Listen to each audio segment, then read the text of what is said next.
Mary Alice Brandon was born in Biloxi, Mississippi, in the summer of 1901. Her mother, a delicate-spirited woman with dreamy eyes, always said that her daughter had something special, not just because of her contagious laughter or the way she saw the world with a curious sparkle in her eyes, but because Alice, as she was often called, seemed to know things before they happened. From a very young age, she displayed an unsettling gift. She knew who would knock on the door before they did. She warned her mother when her father would come home in a bad mood and always guessed exactly what gift she would receive on her birthday. At first, her mother found it charming, as if her daughter had an exceptional intuition. But as Alice grew, her hunches became more precise, clearer, more impossible to ignore. One day, when she was 8 years old, while playing in the garden, her mother asked her to come inside the house. Alice, without taking her eyes off the wooden fence, replied naturally, "I can't right now. The snake hasn't arrived yet." Her mother froze. Before she could say anything, an eerie hiss echoed through the dry leaves. And then, right in front of them, a rattlesnake slithered across the ground, its tongue flickering in the air. Her mother screamed and pulled her away, her heart pounding like a drum. That was the first time her mother understood what those visions really meant. From that moment on, their relationship changed. Her mother no longer just looked at her with affection, but with an underlying fear that Alice couldn't quite understand. Her father, on the other hand, had never had patience with her.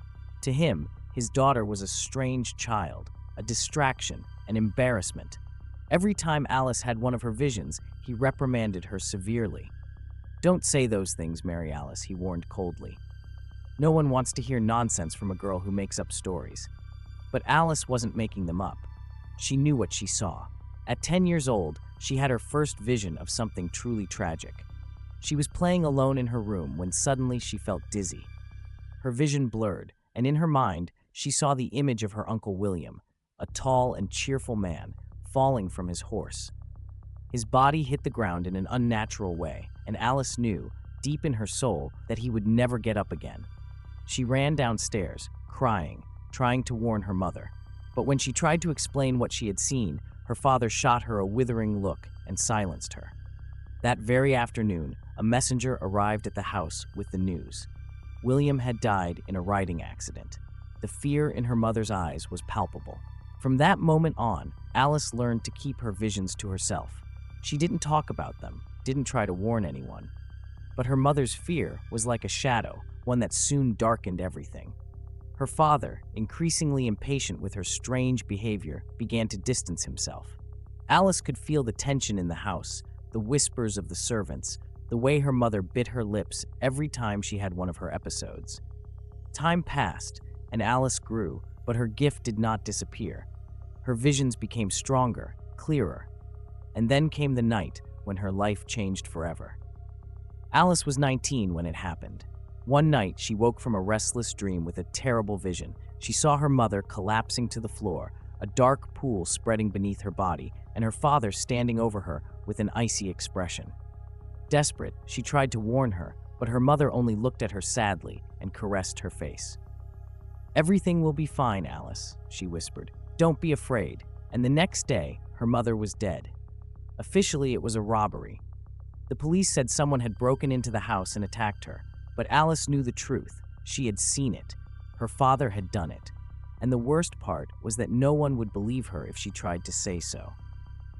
For weeks, she was sunk in deep sorrow, but deep inside, she knew her father was planning something more. She couldn't prove it, but she saw it in her future, in her nightmares, in her fragmented visions. And then one afternoon, the men from an asylum arrived at her house. Alice had no time to run. Her father had declared her mentally ill. They locked her away in a psychiatric hospital, a cold and soulless place where screams were muffled by metal doors and patients had no voice. They forced her to take drugs that dulled her senses, administered electroshock treatments to cure her of her hallucinations. But the worst part wasn't the pain. The worst part was knowing that her father had wanted to get rid of her in that way, burying her in a place where no one would ever hear her. And then, in the darkness of that hospital, she saw her destiny. She saw it in a vision as clear as the dawn, a man with red eyes, watching her from the shadows. A vampire.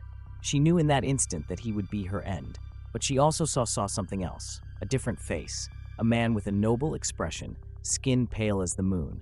She knew he would save her, and so he did. The night the vampire attacked, Alice felt the bite like fire on her skin. She thought she was going to die. But what woke up afterward was no longer the fragile Mary Alice Brandon. It was something else. A being with sharp senses, with marble skin, with a mind clearer than ever before. She was strong, and the first thing she knew was that she was no longer anyone's prisoner. She left the hospital behind and wandered the world alone for years, guided only by her visions. She saw Jasper before meeting him. She saw the Cullens before knowing who they were. She knew she had a purpose, that she was not alone. And one day, in a cafe in Philadelphia, when she saw Jasper enter, she knew her wait was over. She approached him, smiled, and said, "I've been waiting for you for a long time." Jasper, surprised, didn't know what to say, but Alice did. She knew exactly how her story would end. Together, they would find their family.